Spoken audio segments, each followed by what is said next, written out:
So Raja dah 12 jam. So jadi alasan sebab apa tak buat konten. Okey, sebab apa? Sebab penat. 12 jam balik kerja kan. Memang penat lah. Balik tapi kita ada masa pula nak main phone 2 jam. Kenapa ada masa untuk tu pula kan? Dekat situ saya terfikir, saya kena manfaatkan 2 jam ni. Jadi saya tak kisah video tu ada kualiti ke tak ada kualiti. Janji saya kena konsisten. Dekat situ saya ada strategi. Set up video simple macam ni dan rekod masa cuti, okey, rekod masa cuti. Ambil masa sehari tu, rekodlah banyak-banyak, 5 ke 10 ke 200 video sehari ke, mampu habis kan. Janji ada masa untuk edit dan memudahkan urusan kita. Kita ambil OT, kita overtime terlebih masa, tak cuti langsung. Konten kita masih berjalan.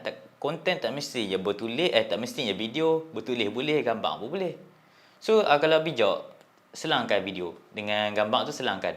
Lepas tu, dekat mana alasan yang kita tak boleh buat video sedangkan saya bekerja 12 jam? Saya ambil masa cuti tu manfaatkan sebaiknya. So, kena korbankan sikit lah demi kebaikan sendiri. Sebab ni satu aset lah, aset secara digital. Orang tak nampak yang konten ni sebenarnya aset. Kena teruskan buat sampai bosan kena buat juga. Sebab dia aset.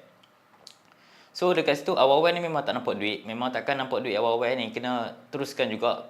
Tapi itulah function buat konten sebenarnya. Kita kena buat konten dan belajar buat duit. Kalau konten untuk seronok-seronok, saya rasa tak payah buat konten pun tak apa. Sebab kita nak ubah kehidupan kita. So kita kena belajar buat konten.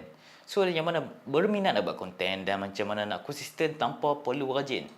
Boleh dapatkan ebook free dekat bio. Okay? Boleh download dekat situ.